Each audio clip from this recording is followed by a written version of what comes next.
moi je vais enchaîner très rapidement sur un fait d'actualité. Je vais assez peu parler de Soros même, me concernant.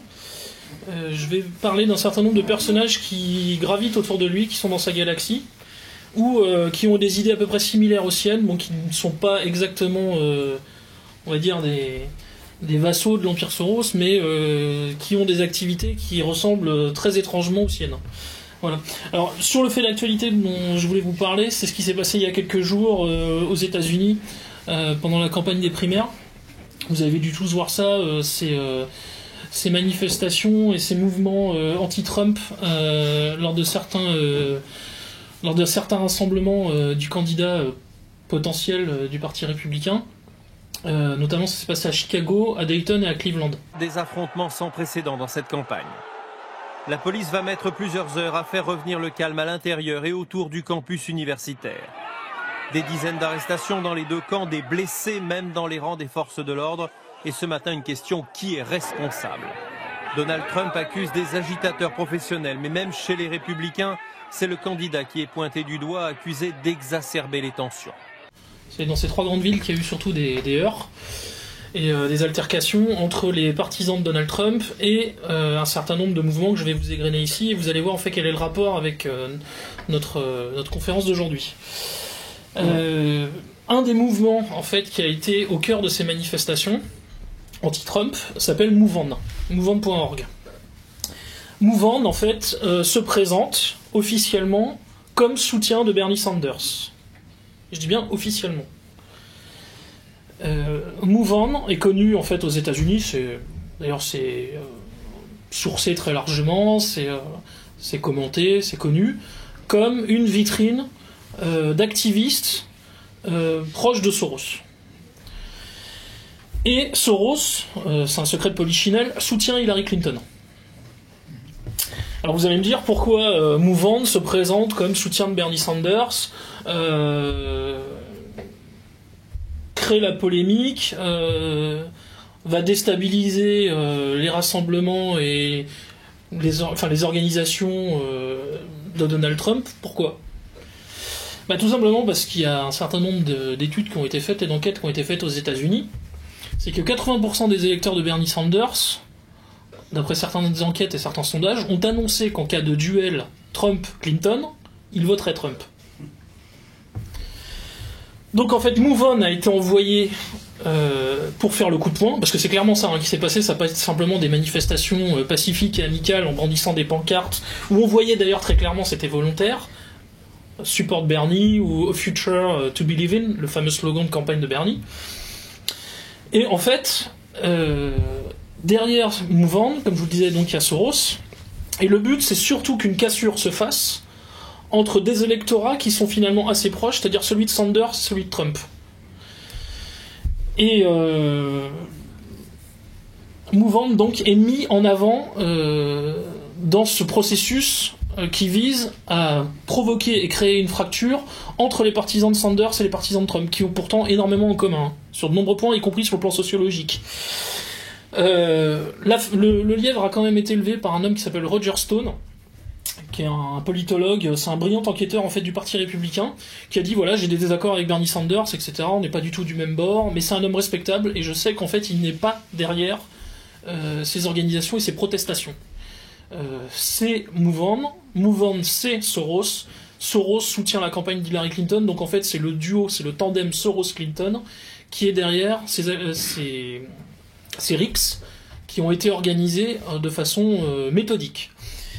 Donc il y a MoveOn, mais MoveOn n'a pas été le seul mouvement sorosien en fait dans cette tentative de déstabilisation de Donald Trump. Il y a un autre groupe qui s'appelle Media Matters for America, dont le fondateur s'appelle David Brock, et David Brock en fait se défend toujours d'être un proche de Soros. Sauf que là encore, c'est très largement sourcé, il y a des sources ouvertes comme des sources fermées qui ont prouvé que Brock était un proche de Soros. De plus, 10%, alors je crois que Brock n'a reconnu que 10% des dons et de l'argent qui a été fourni à Media Matters for America venait directement des poches de George Soros.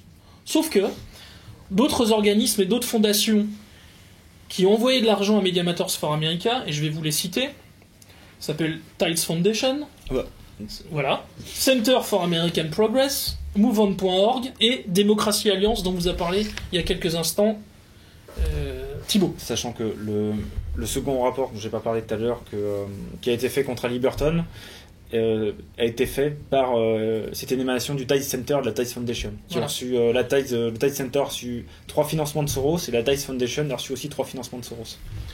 Donc voilà, il n'y a eu que 10% d'engagement financier direct de Soros pour Media Matters for America, mais si on défile la plotte, on retrouve encore le même principe que ce que vous avez évoqué tout à l'heure Thibaut, c'est-à-dire le principe de la toile d'araignée.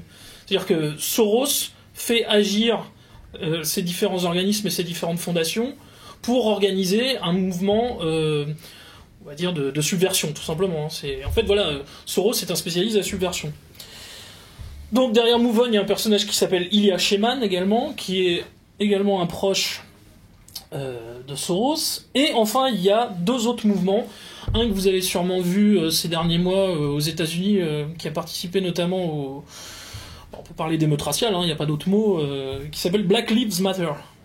Et Black Lives Matter, en fait, c'est lié à toutes ces affaires en fait où on a dénoncé la violence policière aux États-Unis et qui a coûté la vie ou qui a grièvement blessé de nombreux Afro-Américains. Et Black Lives Matter est, alors là c'est pareil, il faut faire un certain nombre de recherches, recouper, etc. Un mouvement où, quand on arrive au bout du fil, c'est comme pour Welcome to Europe, on trouve George Soros. Donc en fait, il y en a déjà 2. Donc comme je vous disais, Media Matters for America, MoveOn, dont eux, cet objectif, c'est sourcé, c'est certain, c'est sûr, c'est fiché, c'est classé. On a Soros, et on a un autre, dont, on va dire, un certain nombre de plus que de forts soupçons, ramène encore à Soros, qui est Black Lives Matter. Et enfin, le dernier, là, Soros s'est déjà exprimé dessus, il l'a déjà soutenu, c'est le National Partnership for New Americans, et alors ça, c'est un partenariat, une fondation, en fait, qui pousse les latinos à se naturaliser en urgence. Donc évidemment, un électorat qui sera plutôt hostile à Trump en raison des déclarations qu'il a faites, notamment vis-à-vis du Mexique, vis-à-vis des Chicanos, et son fameux projet de mur le long de la frontière américano-mexicaine. Donc en fait, derrière la candidature Trump, c'est on va dire, c'est un réflexe de survie national populiste d'une partie du peuple américain, notamment de ce qu'on appelle les Angry White Male là-bas, l'homme blanc en colère, ou de ce qu'on appelle le Radical Center. Et il y a une partie du Radical Center, enfin du centre radical et du Angry White Male, qui peut établir des ponts et des passerelles avec l'électorat de Bernie Sanders. Notamment Sanders et Trump ont un point commun tous les deux, ils sont absolument hostiles et farouchement opposés au traité de libre-échange, au traité transpacifique et au traité transatlantique. Ils sont tous les deux totalement opposés. Et donc évidemment, c'est un élément majeur et un élément de motivation chez leurs électeurs respectifs.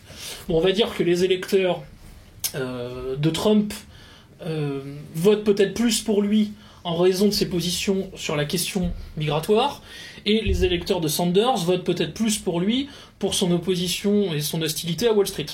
Mais en tout cas, il y a un certain nombre de fils entre les deux, comme je vous disais, de ponts de passerelle, et c'est notamment cette opposition avec ces traités de libre-échange transcontinentaux. Et alors, par exemple, la signature du traité, alors à l'heure à laquelle on parle, la signature du traité transpacifique a eu lieu, pas la ratification au niveau des États, mais certaines études ont été faites, et la mise en œuvre, la mise en place du traité transpacifique, si jamais il venait à être ratifié, coûterait l'équivalent de 400 000 emplois aux États-Unis. Donc c'est absolument colossal. Ajoutez à ça la possibilité de la mise en place d'un traité transatlantique, et je vous laisse imaginer en fait le massacre social que ça représente pour le travailleur aux États-Unis.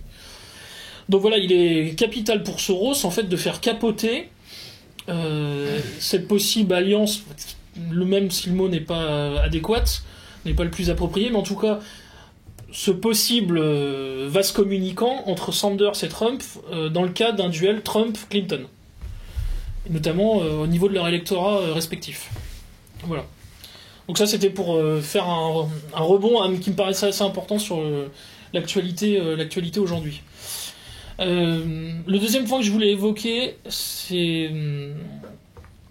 une doctrine onusienne qui est assez peu connue du grand public, mais qui a eu une importance capitale en fait depuis l'effondrement du bloc soviétique, depuis 89, mais qui n'a été on va dire coulée dans le marbre réellement que depuis 2005 au niveau de l'ONU, alors que des textes ont été rédigés et ont permis en fait de donner une justification juridique à cette doctrine. Et cette doctrine onusienne s'appelle la R2P. Je ne sais pas si ça vous dit quelque chose, si vous avez déjà entendu parler de ça. La R2P pour Responsibility to Protect. La responsabilité de protéger. Et en fait, cette doctrine onusienne est totalement inspirée d'une partie des gens qui entourent George Soros, mais pas uniquement. Parce que, en fait, c'est ce que j'avais dit à la radio pour ceux qui ont écouté l'émission sur les ONG et sur Méridien Zéro. Ce que j'ai dit, c'est que parfois, Soros nous cache aussi un certain nombre d'autres personnages qui sont très importants, voire aussi importants que lui, mais qui sont moins médiatiques ou qui s'affichent moins devant les écrans. Et en fait, cette R2P, cette Responsibility to Protect, donc cette doctrine onusienne, est basée sur 3 piliers. Donc je vais vous citer. Le premier pilier, c'est l'État a pour responsabilité première de protéger les populations, d'empêcher les crimes de guerre, génocide, crimes contre l'humanité et nettoyage ethnique. Deuxième pilier, la communauté internationale a pour responsabilité d'assister les États dans la réussite de cette mission. Troisième pilier, la communauté internationale doit utiliser les moyens diplomatiques et humanitaires et tout autre moyen pacifique pour protéger les populations de ces crimes. Si un État échoue à protéger ces populations, ou s'avère être le coupable des crimes, la communauté internationale doit être préparée à prendre des mesures fortes, ce qui inclut l'usage collectif de la force à travers le Conseil de sécurité de l'ONU. Donc en fait, vous n'en avez jamais entendu parler, mais vous l'avez vu tous les jours depuis 89, quoi. Enfin, surtout depuis 91. Petite précision, c'est que Soros, sur son site, précise qu'il est partenaire et soutient depuis longtemps de la Cour pénale internationale. Enfin, de l'Open Society. Alors en fait, la R2P, donc la Responsibility to Protect, a une particularité, c'est qu'elle elle tend à se dissocier du droit d'intervenir, ce qu'on appelle, enfin le sigle, l'acronyme c'est IH, pour intervention humanitaire. Et justement, en fait, 3 des pairs dont je vais vous parler de cette R2P, en fait, avaient décidé, sachant que notamment après les bombardements sur Belgrade, sur la Serbie en 99, après la guerre en Irak en 2003, le droit d'ingérence et le devoir d'ingérence, puisque c'était présenté comme un devoir, plus que comme un droit d'ailleurs, le devoir d'ingérence et le droit d'intervenir étaient de plus en plus mal vus et de plus en plus mal considérés dans les opinions publiques occidentales. Il fallait trouver une expression qui permette de faire pièce à ce qu'on appelait right to intervene, donc droit d'intervenir, et donc c'est là qu'ils ont trouvé responsibility to protect. Alors eux visent à expliquer, enfin tentent d'expliquer qu'il y a une vraie différence entre les deux systèmes.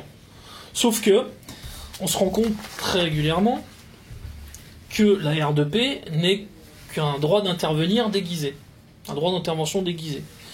Alors il y a un continuum d'obligations dans les textes qui oblige donc la responsabilité d'empêcher ou de prévenir, comme je disais, donc en abordant, en nommant la racine des causes d'un conflit antérieur. Alors l'ICISS, alors ça je vais vous en dire un mot, c'est l'International Commission on Intervention and State Sovereignty, donc la Commission internationale sur l'intervention et la souveraineté des États.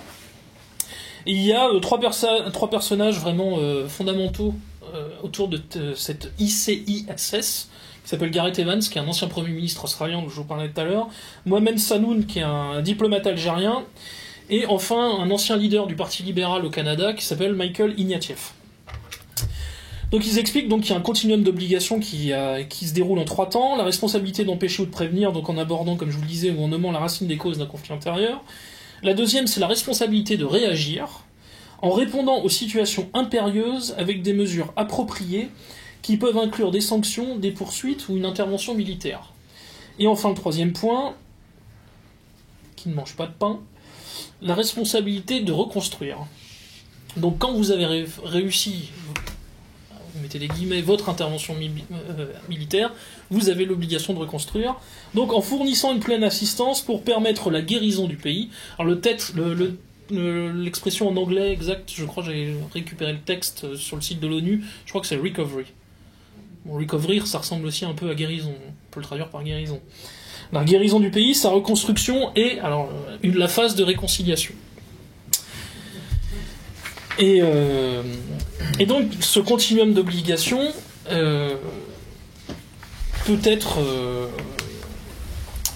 vu comme une façon, est un garde-fou, comme je vous disais, comme les fameux 3 piliers dont je vous parlais tout à l'heure, est un garde-fou pour empêcher prétendument des aventures militaires et guerrières unilatérales. Sauf que un exemple très emblématique où la R2P a été évoquée, c'est la Libye. Voilà, la Libye le pays, on se comprend, qui était un alibi. Voilà. Donc la Libye est une opération type R2P classique. Obama est un fondu de la R2P, avec un autre personnage, je sais pas, comme mon intervention est peut-être un peu longue, je sais pas si j'aurai trop le temps de vous en parler, mais d'une femme qui s'appelle Samantha Power. Je sais pas si ça vous dit quelque chose, c'est l'ambassadrice de l'ONU, l'ambassadrice des États-Unis à l'ONU. Alors, lors de la conférence sur le Tavistock, je vous avais parlé de son époux, pour ceux qui avaient vu la conférence sur Tavistock, qui s'appelle Cass Sunstein, qui est un professeur de Harvard. C'est lui qui a théorisé ce qu'on appelle le paternalisme libéral et la thèse du nudge, voilà, du coup de pouce. Et son épouse, elle, donc, est ambassadrice des États-Unis à l'ONU, et c'est une fanatique de la R2P, et elle a d'ailleurs contribué en fait avec un ancien entrepreneur qui s'appelle Gregory C. Carr à fonder un centre qui s'appelle le Centre Carr, et elle a fondé ça à l'époque, notamment je crois avec Rafik Hariri, le richissime milliardaire libanais qui a perdu la vie dans des circonstances troublantes. Voilà. La R2P, donc, évidemment, a pour but, comme je vous le disais, de se draper dans une forme de vertu qui aurait disparu depuis les interventions occidentales, en fait, qui ont suivi l'effondrement du bloc soviétique. Et comme je vous disais, en fait, dans les faits, ça a été évoqué en Libye, et dans une opération moins connue, en tout cas à l'échelle internationale, dont on se rappelle un peu moins maintenant, mais nous en France, elle devrait quand même nous faire écho, c'est la Côte d'Ivoire. Le renversement de Gbagbo, et notamment son envoi vers la Cour pénale internationale, est caché par la R2P. C'est-à-dire que la France, qui officiellement intervenait, mais de façon plus ou moins officieuse, etc., en fait avait fait intervenir la force Licorne pour aller déloger Laurent Gbagbo au profit du sympathique candidat du FMI Alassane Ouattara. Marié à Neuilly par Sarkozy. Voilà, marié à Neuilly par Sarkozy. Sur Ouattara, il faut savoir qu'aussi il est bien pote avec Soros. J'étais tombé sur un article, quand Ouattara allait voir Soros aux États-Unis, c'était Ouattara est reçu par George Soros. C'est-à-dire que c'est le président d'un pays qui est reçu par un mec qui est président de rien du tout. De hiérarchie. Voilà. Donc, comme vous le voyez, en fait, c'est juste on pourrait qualifier ça comme ça, c'est une manœuvre habile qui consiste, en fait, à masquer le droit d'intervention, le devoir d'ingérence, qui, comme je vous le disais, n'avait plus l'assentiment d'une grande partie des populations occidentales. Donc il a fallu masquer ça, cacher ça par cette espèce de rhétorique, cette phraséologie autour de la responsabilité pour protéger. Et alors je vais vous citer Gareth Evans, donc, qui est un des pères de cette R2P, donc, qui est, comme je vous le disais, ancien Premier ministre d'Australie. Il a été membre de l'International Crisis Group. Voilà. C'est très endogame, tout ça. C'est très très endogame. Il y a aussi Ghassan Salamé, vous le savez, le père de Léa. Le père de Léa. Ouais, voilà. de journaliste qui est pas au Un chômage. journaliste qui n'est pas au chômage. Et donc, alors, Gareth Evans, donc, là, lui-même était un auteur d'un ouvrage sur la R2P. Et alors, ce qui est très drôle, c'est que quand on lui demande de la définir, il a une formule qui est assez amusante que je vais essayer de vous retrouver. Si je remets la main dessus. Voilà. La R2P se définit d'elle-même. Très bien. Pourquoi pas. Et les crimes commis et les crimes mis en cause, y compris le nettoyage ethnique, sont tous intrinsèquement révoltants et par leur nature même d'une gravité qui exige une réponse. Il est réellement impossible de parler ici de chiffres précis pour déclencher une R2P. Evans souligne parfois que des chiffres minimes peuvent suffire. Nous nous souvenons très clairement de Srebrenica. Alors pour Srebrenica, pour ceux qui veulent s'approcher un peu plus de la vérité et sortir du média mensonge, je les renvoie aux travaux de John Lowland, pour ceux qui connaissent, donc sur les médias mensonges de Srebrenica.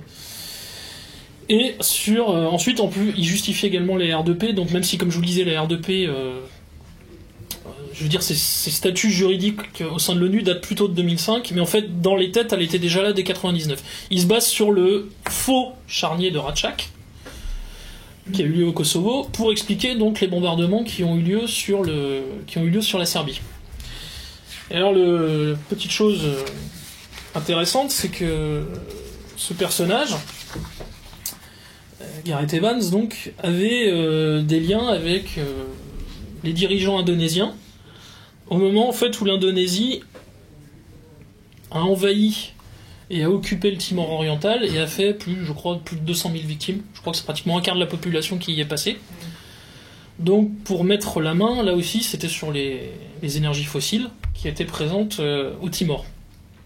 Et Gareth Evans avait donc des rapports très courtois à l'époque, avec une partie des gens qui vivaient donc en Indonésie, enfin les dirigeants indonésiens de l'époque. Voilà. Alors je vais quand même vous donner certaines citations de personnages pro-R2P. Donc il y a Anne-Marie Slaughter de l'université de Princeton qui nous explique donc la R2P est le plus important bouleversement dans notre conception de la souveraineté depuis le traité de Westphalie en 1648. Ok. Alors on a ensuite Louise Arbour de l'International Crisis Group. La R2P est la doctrine la plus importante et la plus imaginative, sans déconner, qui est émergée sur la scène internationale depuis des décennies. Alors on a quand même des gens qui visiblement ont conservé un minimum d'esprit critique et n'ont pas sombré dans la démence. C'est Vitaly Chourkine et Li Baodong, en fait, qui étaient les ambassadeurs respectifs de la Russie et de la Chine à l'ONU, notamment pendant la crise syrienne. Parce qu'on a voulu évoquer aussi la R2P pour la crise syrienne, mais les vétos chinois et russes l'ont empêché.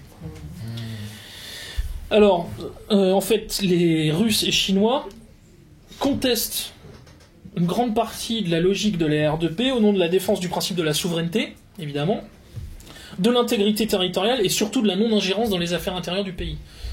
C'est-à-dire pour empêcher finalement une forme d'anarchie internationale, tout simplement. Et d'assister, de continuer à assister aux drames auxquels les drames auxquels on a pu être témoin ces dernières années, que ce soit en Libye, en Côte d'Ivoire comme je le disais, et dans d'autres pays où la R2P a été évoquée, où l'esprit de la R2P, on va dire, où la philosophie de la R2P flottait. Voilà. Alors, comme ces gens quand même sont des petits malins, l'ICISS dont je vous parlais tout à l'heure, donc cette fameuse conférence internationale donc, sur les interventions et la souveraineté des États, explique que l'intervention militaire doit être une mesure exceptionnelle et extraordinaire. Et ils expliquent qu'elle doit remplir systématiquement 5 critères pour pouvoir être déclenchée. Enfin, pour que cette intervention militaire soit déclenchée, il faut qu'elle remplisse systématiquement 5 faits.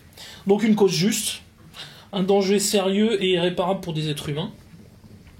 Pour l'anecdote, tiens d'ailleurs, Just Cause, c'était le nom de l'opération que les Américains ont menée contre le Panama en 89 pour renverser Noriega. Et en fait, au même moment où les caméras du monde entier filmaient le faux charnier de Timișoara en Roumanie, donc pour montrer le vampire Ceausescu, les Américains étaient réellement en train de bombarder des quartiers de Panama City où il y a eu des milliers de victimes. Et l'opération avait été appelée Juste Cause à l'époque. Ça, c'est pour l'anecdote. Ensuite, l'intention doit être noble.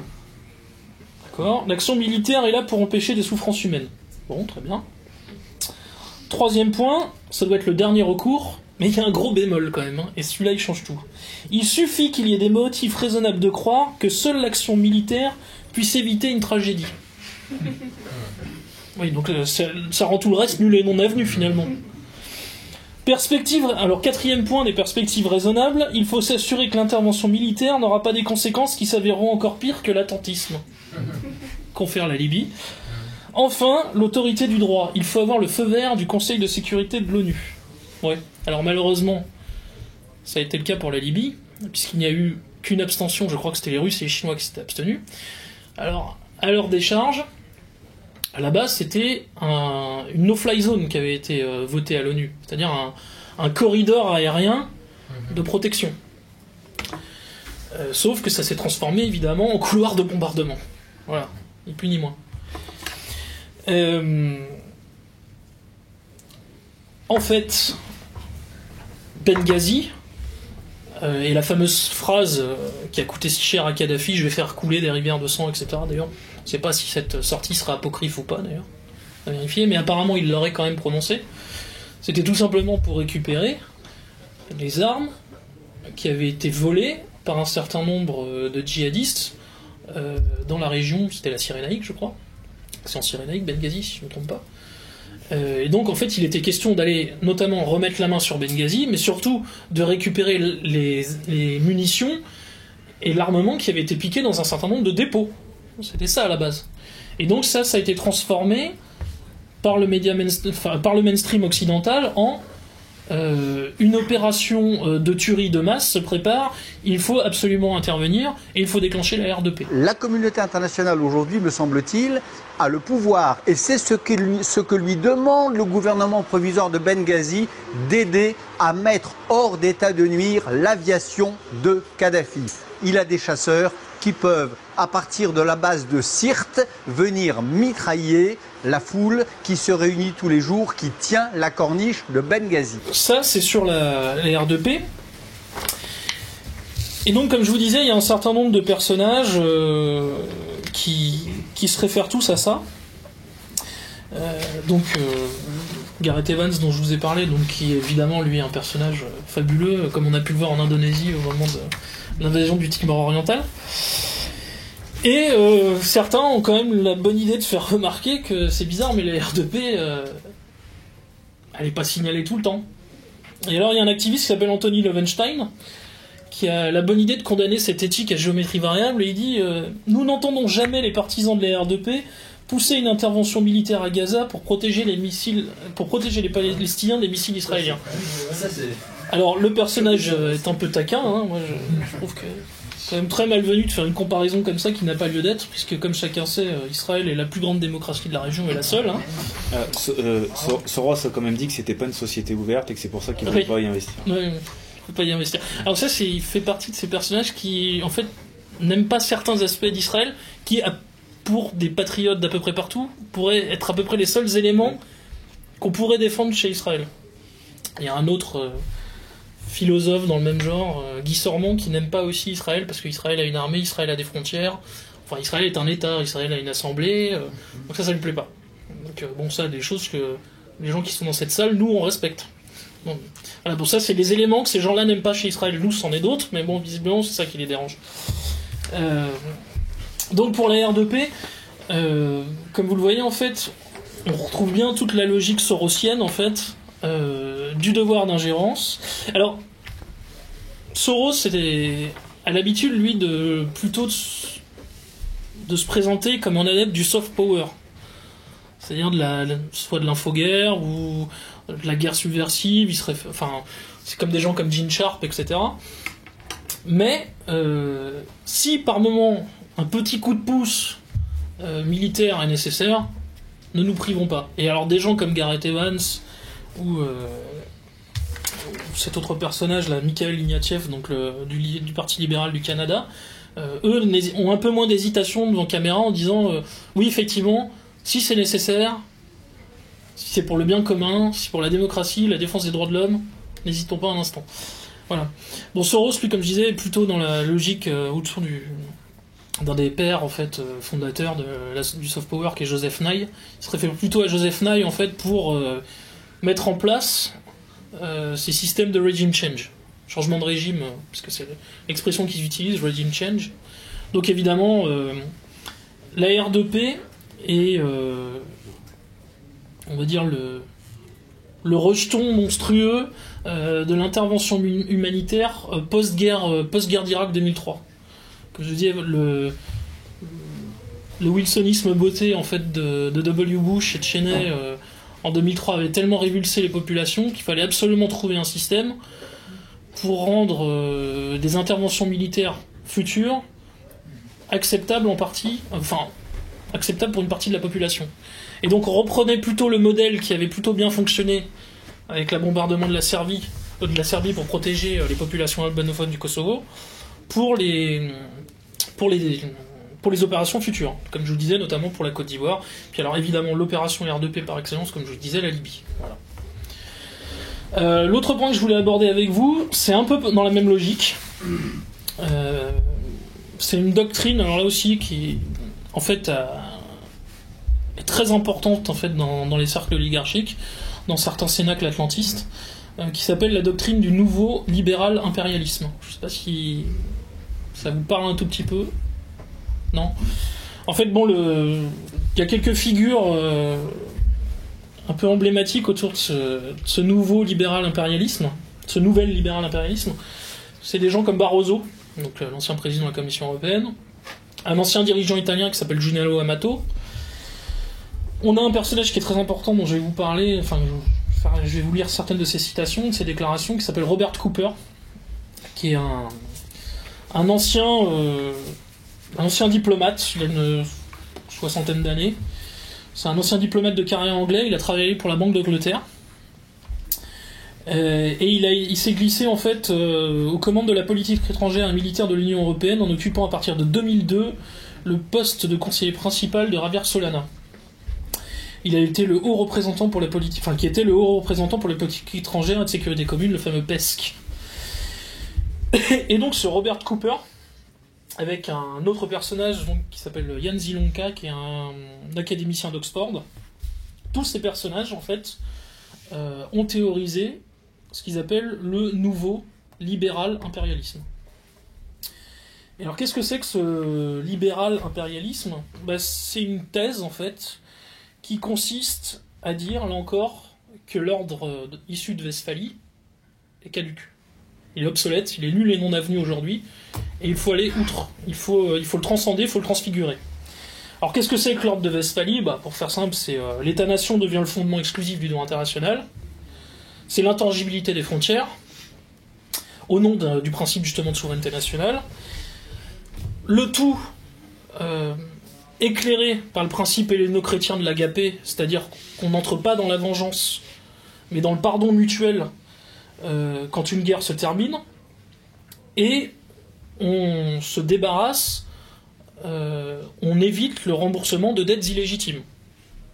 Et enfin, le quatrième point, très souvent, c'est refonder une structure financière internationale accompagnée d'annulation de dettes souveraines, ou au moins une restructuration, voire une répudiation. Cette doctrine du libéral impérialisme va en finir avec ces principes westphaliens en fait. Alors pour Cooper, donc qui est le principal personnage en fait de ce théoricien de ce libéral impérialisme, pour lui 89 marque la fin d'un système d'État datant de la guerre de 30 ans. Au début de l'humanité, dit-il, l'ordre international était garanti par l'hégémonie d'une puissance, c'est-à-dire un système impérial garantissant l'ordre et la loi, s'opposant aux barbares et le chaos. Jugeant les empires trop statiques, l'Europe inventa ensuite des petits États. La compétition entre ces États fut source de progrès, bien que le système fût constamment menacé de voir s'installer l'hégémonie du plus fort des États modernes. D'abord l'Espagne, ensuite la France et enfin l'Allemagne. Cooper fait l'impasse, alors ça c'est le journaliste qui s'appelle Karel Verheuken qui fait ce commentaire. Cooper fait l'impasse sur la réalité historique de la révolution que fut le traité donc, de Westphalie en 1648, mettant fin à la guerre de 30 ans, en particulier grâce à l'action du cardinal Mazarin. Mais Cooper en fait est un obsédé de la lutte contre l'État-nation. Il explique donc il a écrit un article dans la revue mensuelle qui s'appelle Prospect, ça date d'octobre 2001, donc c'était quelques semaines après les attentats du 11 septembre. Il écrit un article qui s'appelle Le prochain empire. Il explique que toutes les conditions sont réunies pour un nouvel impérialisme. Car selon lui, l'État-nation est une invention récente, et la non-existence d'un empire était historiquement sans précédent, ce qui pose la question de la durabilité de cet État. Il y a des raisons théoriques et pratiques pour penser que ce n'est pas le cas. Cooper déballe ensuite sa conception de l'Europe, et il est fondé, et il précise, le rêve d'un État européen est une relique d'un autre âge. Il est fondé sur l'idée que les États-nations sont fondamentalement dangereux et que la seule façon de mater l'anarchie des nations, c'est d'imposer une hégémonie sur l'ensemble. Cependant, si l'État-nation est un problème, un super-État n'est certainement pas la solution. Alors lui, ce qu'il propose, c'est ce qu'il appelle l'État postmoderne. Et l'État postmoderne, qu'est-ce que c'est ? C'est l'Union européenne. C'est comme ça qu'il le présente. Alors l'Union européenne est devenue un système hautement développé d'interférences mutuelles. Alors en fait, tout est là. C'est dans cette logique d'interférence mutuelle. L'Union européenne est devenue un système hautement développé d'interférence mutuelle dans les affaires domestiques des uns et des autres, jusqu'au niveau du type de bière et de saucisse. Le traité constitutionnel qui obligera les États membres, alors ça c'était à l'époque, donc c'était avant le traité de Lisbonne, qui obligera les États membres d'indiquer l'emplacement de leurs armes lourdes et autoriser leur inspection, soumet aux contraintes internationales des domaines qui sont au cœur même de la souveraineté. Il est important de rendre compte de quelle révolution extraordinaire il s'agit. C'est le reflet de l'âge nucléaire où, pour se défendre, il fallait être prêt à se détruire. Les intérêts partagés des pays européens dans l'évitement d'une catastrophe nucléaire se sont montrés suffisants pour surmonter une logique stratégique normale de méfiance. La vulnérabilité mutuelle est devenue la transparence mutuelle.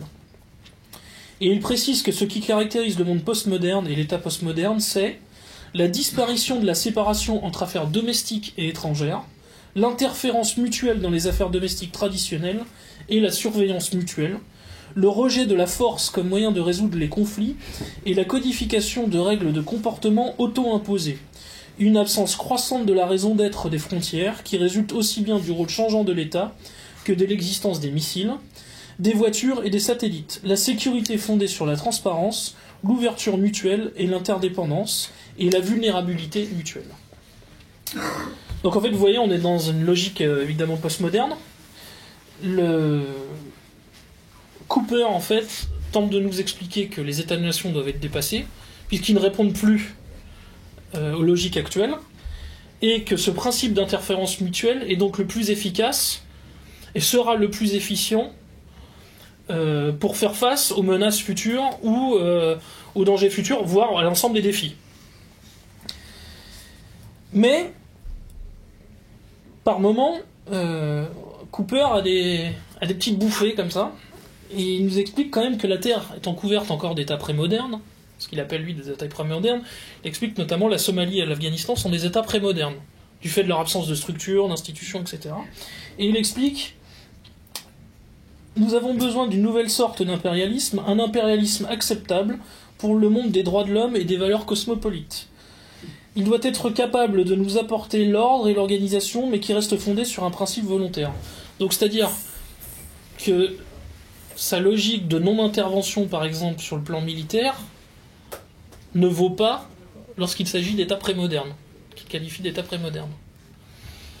Et évidemment, comme je vous l'ai expliqué, du principe de l'interférence mutuelle et de ce sentiment qui doit être développé de vulnérabilité mutuelle, tout doit être interconnecté, interdépendant et interchangeable. Une société ouverte. Une société ouverte. Une société purement ouverte.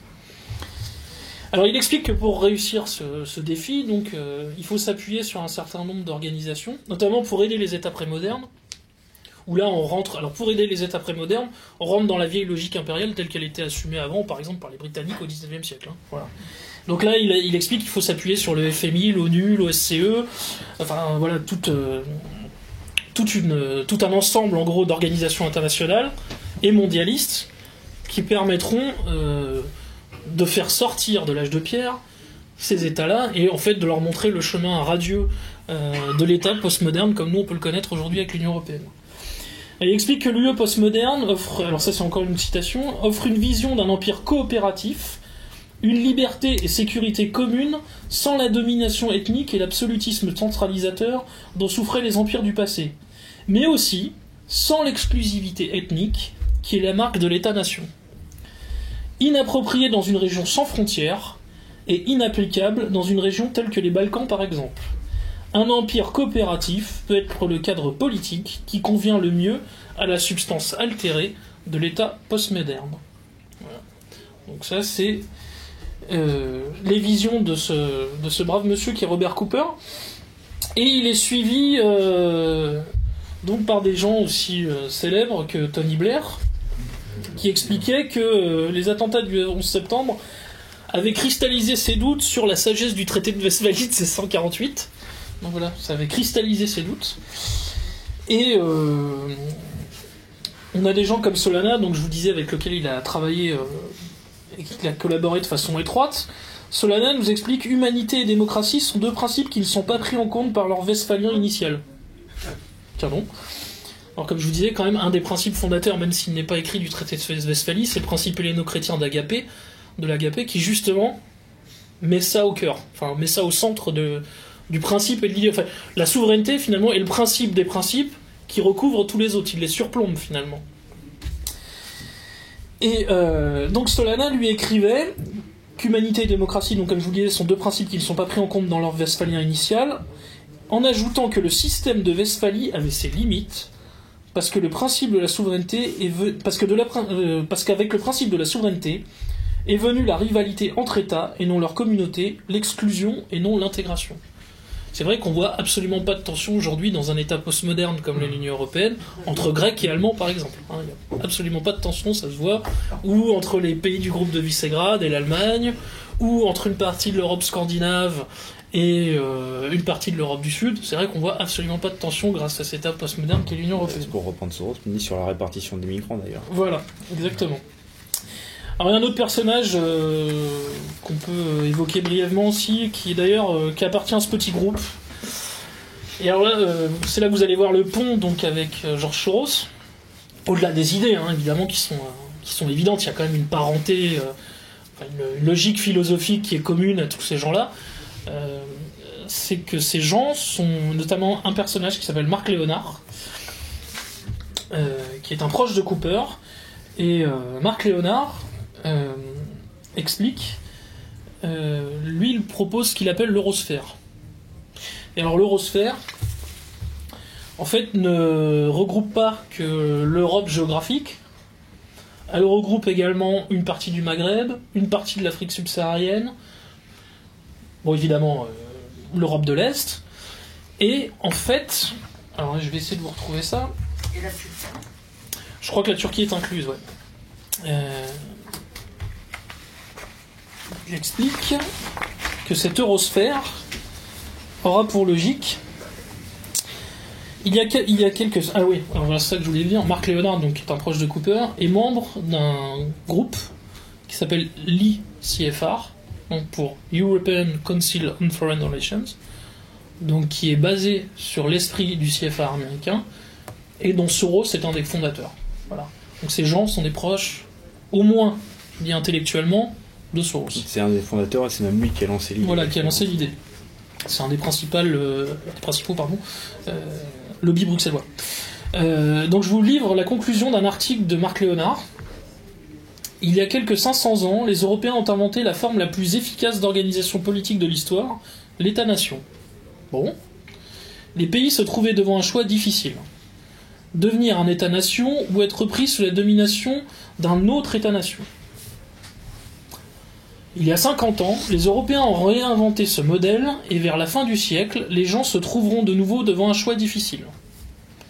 Joindre l'UE ou créer son propre club régional de pays partageant les mêmes principes de la paix, de l'interférence mutuelle, une nouvelle fois, et du respect de la loi.